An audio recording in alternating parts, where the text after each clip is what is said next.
pagi rekan-rekan, teman-teman mahasiswa. Pada pertemuan perkuliahan data warehouse hari ini yang data warehouse modeling. Adapun seperti yang kita ketahui, untuk melakukan suatu dimension kita harus menggunakan modeling ya. Modeling maksudnya kita harus membuat suatu gambaran. Di sini mendesain sebuah data warehouse, di dalamnya adalah salah satunya kita harus membuat suatu desain atas database yang akan dipergunakan ke dalam data warehouse, di mana terdapat problem utama dalam mendesain data warehouse tersebut. Lalu ada beberapa pendekatan yang dilakukan dalam hal untuk mendesain sebuah data warehouse, terutama dalam hal untuk perancangannya. Pertama adalah dengan menggunakan pemodelan dan normalisasi entity relationship, atau juga biasa kita kenal dengan sebutan entity relationship ER. Kemudian dengan menggunakan permodelan berdimensi.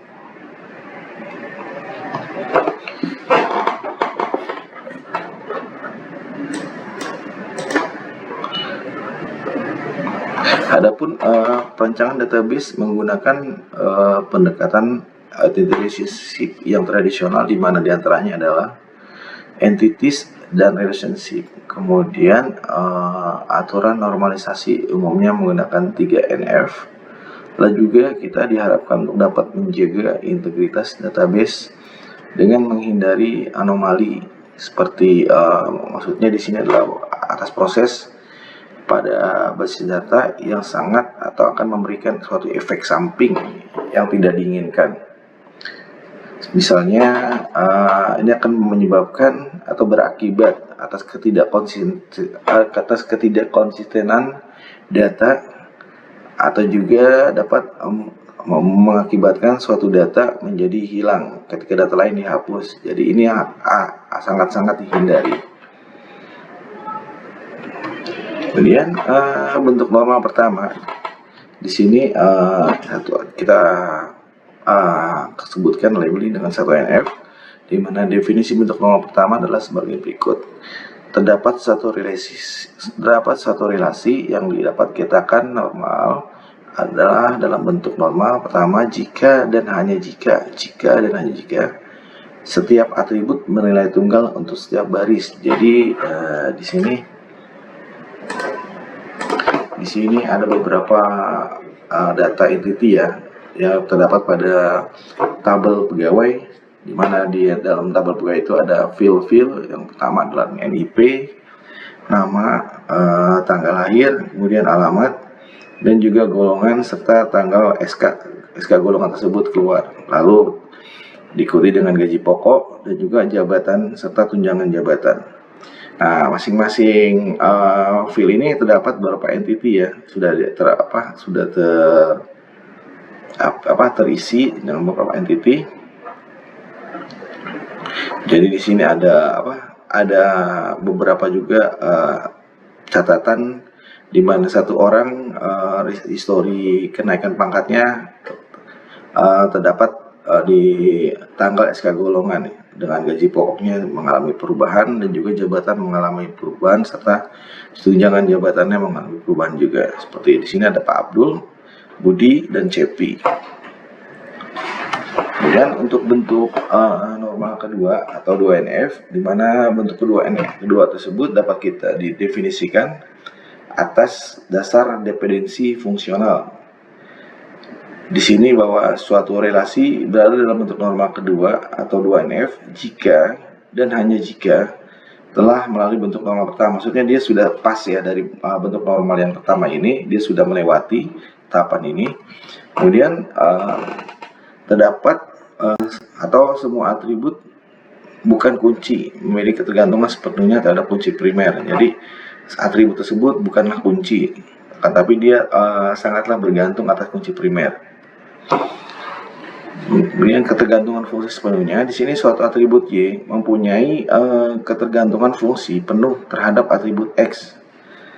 Apabila Y memiliki ketergantungan fungsi terhadap X, Y tidak memiliki dependensi terhadap bagian dari X. Kemudian definisi di atas dapat kita jabarkan atau kita tuangkan dalam bentuk notasi X, Y. Contoh, nilai, di mana dalam nilai itu terdapat beberapa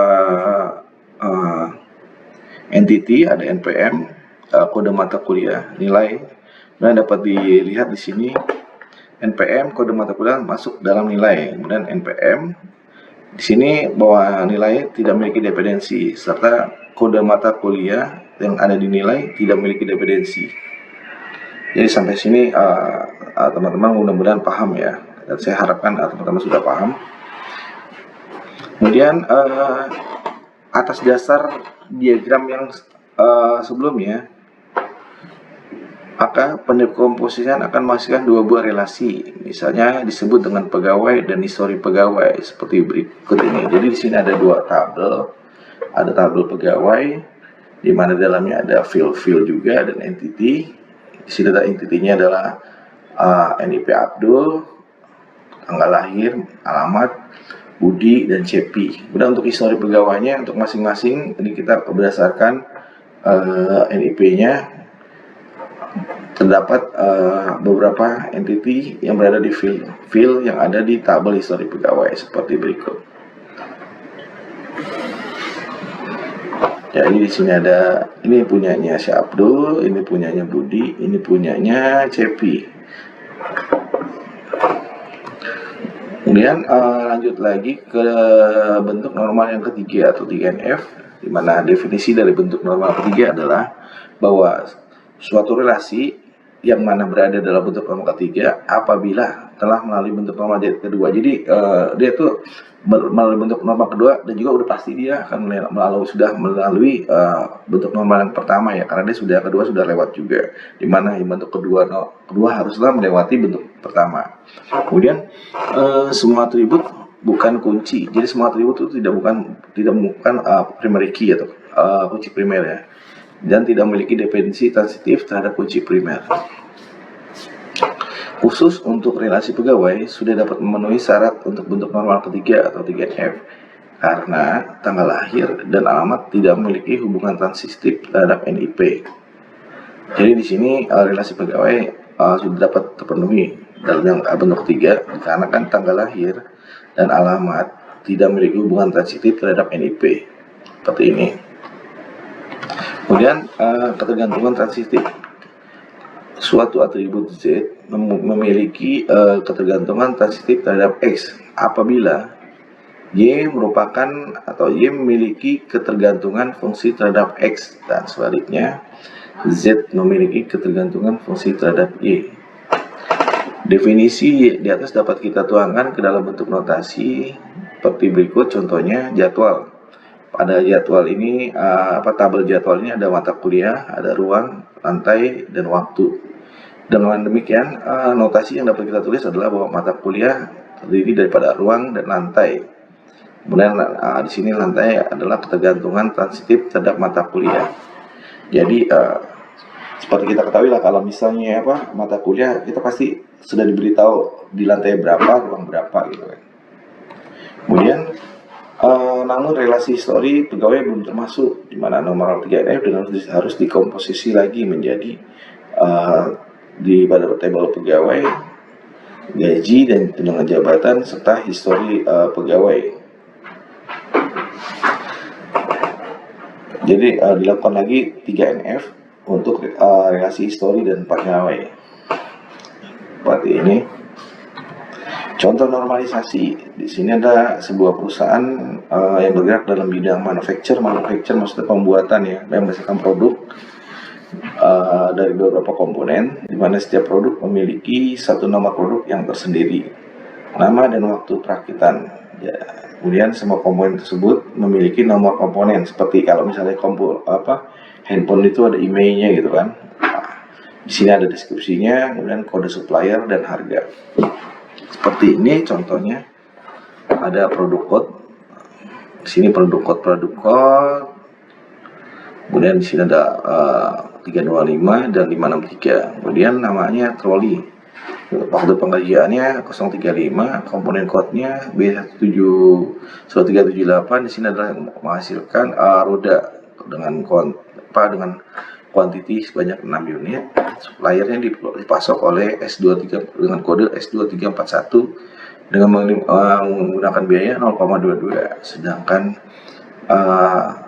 yang B4532 berupa sasis kuantiti 1 dengan supplier S2315. Nah, di sini ada kedua produk yang disuplai oleh satu supplier seperti ini.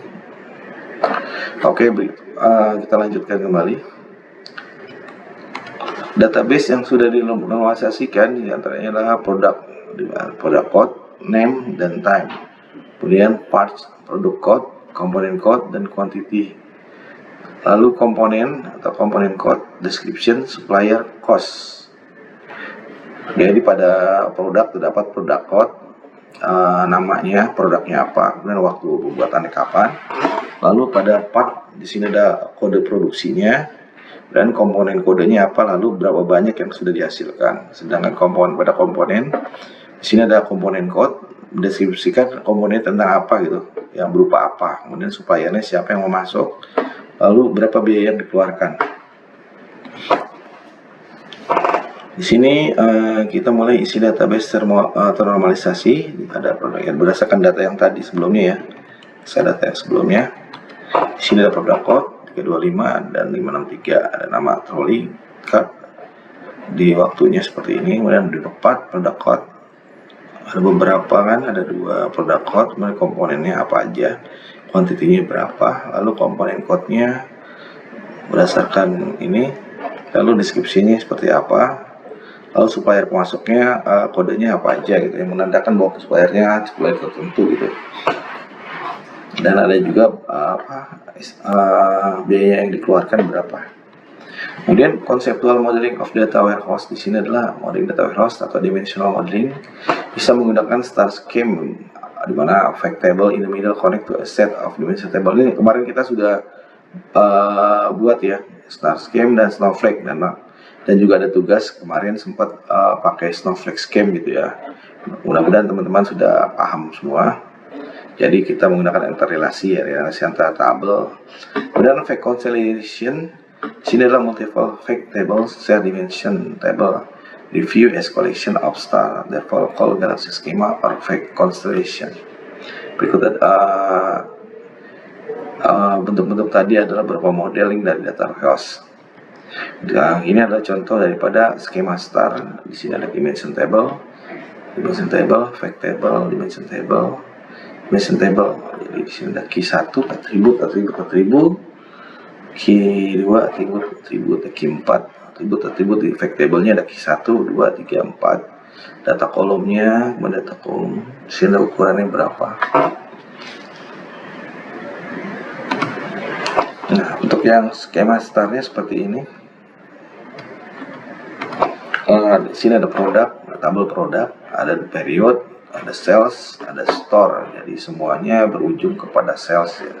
Produk berujung pada sales, terhubung dengan produk code. Sedangkan period code terdapat relasi dengan period code pada table sales, dan store terdapat store code relasi dengan store code yang ada di sales.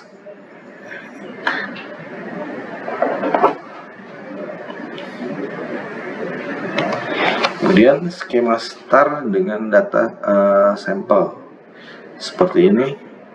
Product code, description, colornya, size-nya berapa, lalu di sini ada periode, pada periode code, tahun berapa, pada masa kapan, quarter 1, kan biasa quarter itu ada satu quarter itu ada 3 bulan ya.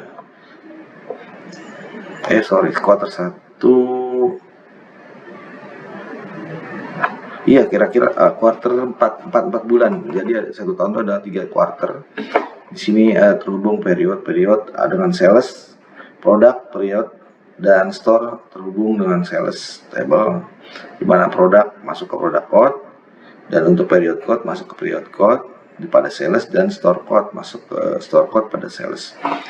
Fakta produk nomor 110 yang ini 110 selama periode 002, di mana terdapat 30 unit terjual di toko S1, total penjualan dalam total cost dalam banyak 1.200.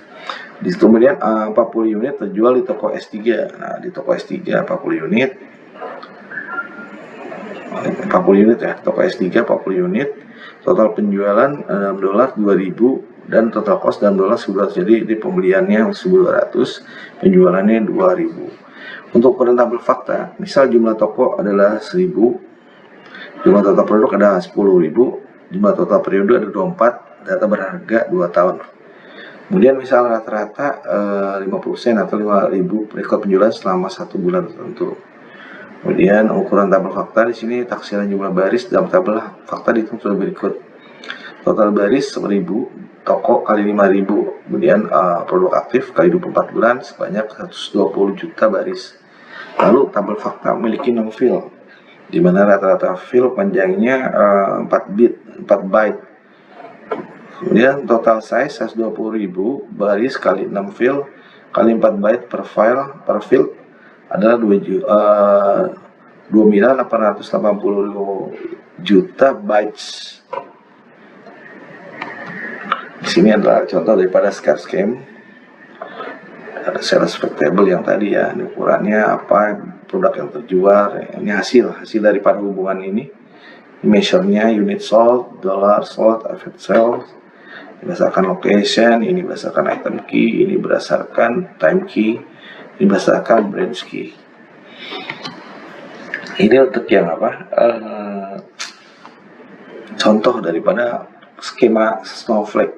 Nah, di sini ada time key ya, branch key, ini item key.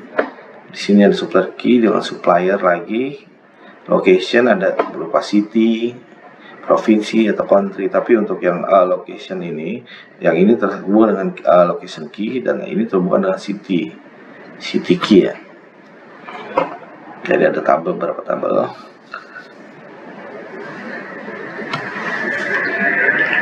Ini contoh dari fast correlation.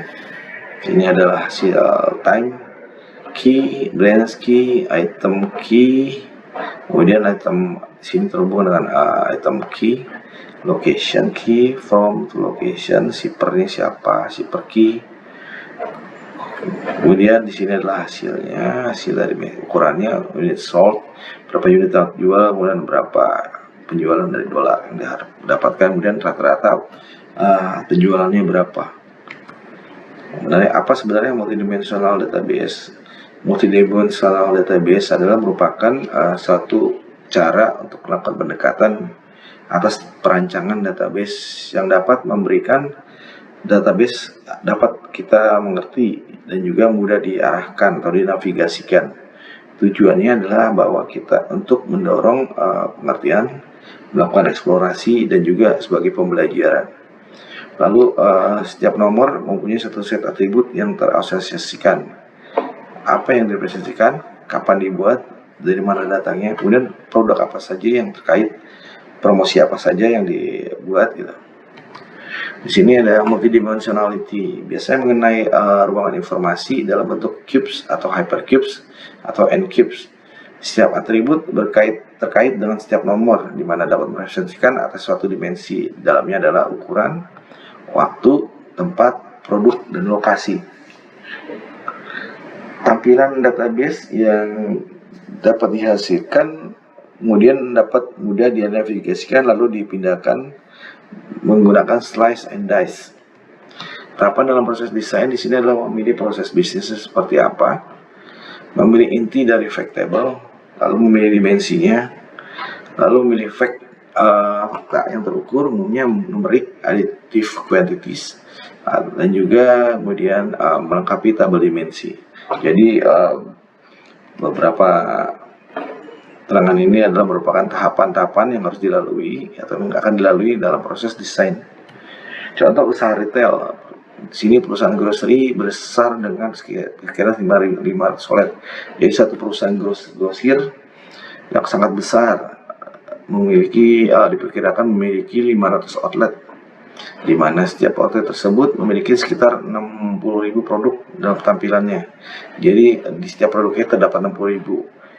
Di setiap outletnya terdapat 60.000 produk. Kemudian SKU atau Stock Keeping Unit, lalu UPC ada Universal Product Code. Perlu untuk memaksimalkan keuntungan dan tetap menjaga stok agar tetap ada. Keputusan penting untuk pesan harga dan promosi. Lalu tipe promosinya sebagai berikut. Terdapat promosi berupa diskon harga sementara atau ada jenjang ada time variant, misal dari tanggal sekian, tanggal 1 sampai tanggal 10 pada bulan tersebut. Kemudian juga menggunakan reklame surat kabar. Ya, biasanya kalau zaman sekarang mungkin agak kurang ya kalau di surat kabar, walaupun masih ada, tapi biasanya bisa dipromosikan melalui sosial media, misalnya dalam sosial media aplikasi TikTok, Instagram gitu. Kemudian tampilan lemari dan lorong, lalu kupon. Kemudian memilih proses bisnisnya, mana pergerakan barang harian, bagaimana bergerak barang itu. Lalu memilih inti dari tabel fact, SKU by store, by promotion, by day. Selanjutnya dapat memilih dimensi, yakni menggunakan waktu, produk, toko, dan promosi. Di sini adalah memilih faktor ukur, ada time key, ada beberapa tabel, time, promotion, produk, dan store, yang mana semua terhubung untuk dalam sales fact. Untuk yang time key, promotion key, untuk produk key, dan store key. Kemudian lengkapi tabel dimensinya. Time ada apa aja sih di dalam waktu itu, ada apa aja? Ada hari dalam seminggu, kemudian dalam sebulan, hari tidak dalam sebulan, hari tidak semuanya, seperti itu. Jadi apa saja komponen yang terdapat pada time key gitu ya. Kemudian product key, store key.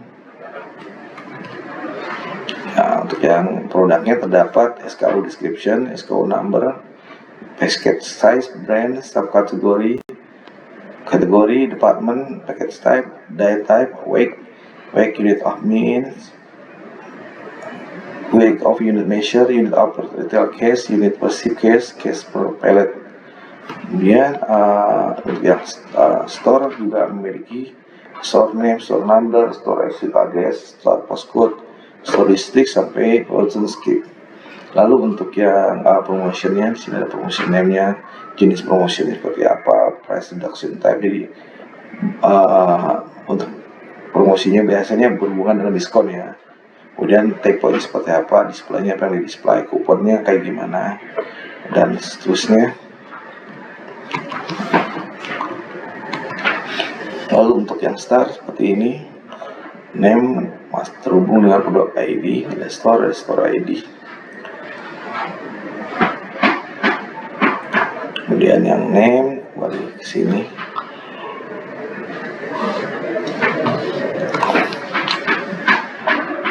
Berikut adalah fact table, dimension table, dan measure. Sini ada produk ID, name, price. Dalam sales ada order ID, date, customer ID, product ID, store ID, quantity, amount, jumlahnya berapa. Kemudian pada customer ada customer ID, nama, address, dan city. Lalu store adalah store ID dan city. Di sini ada berupa dimension hierarkis. Terdapat store type-nya seperti apa, store type seperti apa, kemudian city-nya terdapat di region mana. Seperti ini contohnya, store ID 5, city ID-nya apa, ID-nya apa, manajernya siapa. Dan di sini ada ukuran daripada store tersebut, apakah small, lokasinya di tengah kota atau luar kota, ukurannya berapa besar, kemudian city-nya apa, topnya 1 miliar atau 5 miliar. ID-nya, regional ID-nya ada di North atau di South. Nah, di sini ada snowflake skema dan constellation.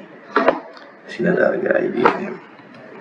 Nah, untuk yang cube fact table view, di sini ada cell product ID P1, kemudian store ID C1, mountnya 12. Untuk menjadi multidimensional cube menjadi P1, kemudian di sini ada C1, kemudian P2 ada 11, P2 nya ada 11. Jadi ini P1 ngambil dari sini 12, P2 ada 11, dan C2 nya ada 8, C2 8, C3 nya ada 50. Dimensionnya adalah 2. Ada 2 dimensi.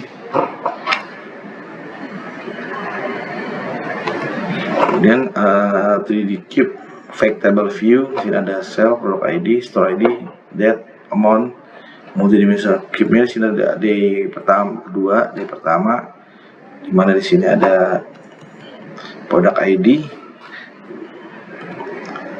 dan store ID. Product ID, store ID, dimensinya terdapat 3 dimension.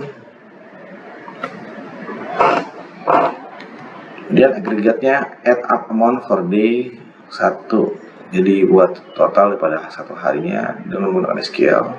Select summary amount from cell where date 1. Di sini didapati 81. Kemudian agregatnya add up amounts by day. Dalam SQL-nya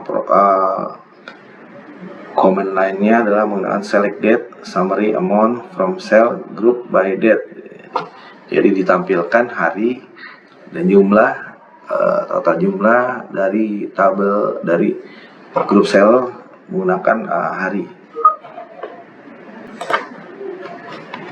Kemudian ada example add up amounts by day product. In SQL, select date summary amount from cell group by date for production ID. Di sini ada cell, product ID, store ID, date, dan amount. Kemudian dijadikan cell product ID, date, amount. Di sini ada roll up, menjadi roll up, dan yang ke arah sini adalah drill down. Agregatnya operator sum, count. Jadi menggunakan operator sum, count, maksimum, minimum, median, dan average. Kemudian using dimension hierarchy, di sini ada average by region, menggunakan toko, kemudian maksimum by month menggunakan hari atau tanggal ya. Suatu konsep hierarki atau dimension location, all region, country, city, office. Jadi ini di sini turunannya dari all region, country, city, dan office. Nah, di sini all-nya Europe, North America, country-nya siapa, di Eropa itu apa aja, Spain, city-nya Frankfurt, office-nya terserah nih, office-nya di Frankfurt itu nama office-nya apa, seperti itu ya. Di North America, Kanada, Meksiko, Vancouver, Toronto, dan Elchan, dan Maui. Di sini ada volume data multidimensi, volume cells sebagai suatu fungsi dari produk mount dan region. Ada produk, di sini ada region, ada mount. Dimensi, produk, location, time, path, intisari, hierarchical. Di sini ada industri, di dalamnya ada kategori, produk. Kemudian untuk region ada country, city, dan office. Lalu untuk year ada quarter, month, week, dan day. Contoh kubus data di sini adalah produk, consume, ada TV, PC, VCR, 1 quarter, 2 quarter, 3 quarter, 4 quarter, dan total daripada yang terdapat pada regional USA, Kanada, Meksiko, dan dijumlahkan semuanya berapa gitu kan. Total penjualan TV-nya berapa. Untuk kubus yang terkait dengan kubus data, di sini ada all date, product, product date, product country, product date country, country date country. Di sini ada DFX Kubo ID, mana 1D Kubo ID, ini ada 2D Kubo ID dan 3D base. Sini ada model kubus data, melihat data sebagai kubus, cells, time. Di sini ada D1, locationnya di mana, kemudian produknya apa, lalu jumlahnya berapa ya. Kalau ini semua total, semua datanya seperti ini. Tampilan kubusnya seperti ini. Di sini ada operasi kubus data roll up, drip, roll up atau drill up menuju peningkatan hierarki atau pengurangan dimensi. Diberikan total cells by city, di roll up untuk mendapatkan hasil daripada total cells by state. Sedangkan untuk drill down, atau roll down kebalikan daripada roll up, Merujuk penurunan hierarki atau penambahan dimensi, diberikan total cells by state di roll down untuk menghasilkan total cells by city. Seperti ini operasi kubus data OLAP-nya. Roll on. Di sini ada by time, ini by location, ini kemudian by produk. Kemudian dilakukan drill down on produk, ini ada roll up, drill down. Slice merujuk kepada pemilihan dimensi yang digunakan untuk melihat kubus. Ya, customernya by product, by date. Lalu dice merujuk ke pemilihan posisi sesungguhnya sepanjang dimensi. Pivot atau rotasi, di mana dilakukan reorientasi kubus, visualisasi, kemudian 3D ke sebarisan bidang atau 2D. Sini ada operasi kubus data OLAP. Sudah, di sini ada contoh daripada slice, kemudian dice dari atas ya. Di sini ada D1, D2, P1, P2, dan C1. Ini pivot putaran. Untuk kubus datanya seperti ini, location Atlanta, Denver, Detroit. Produknya ada anggur, cherry, melon, apple, dan pear. Untuk ininya ada kuartal 1, kuartal 2, kuartal 3, kuartal 4. Oke, dengan demikian jika ada pertanyaan, teman-teman bisa sounding di grup ataupun juga bisa reply di e-learning ya, apa saja yang ingin ditanyakan. Semoga materi ini dapat bermanfaat untuk teman-teman. Silakan download nanti di e-learning site ya. Terima kasih, selamat siang.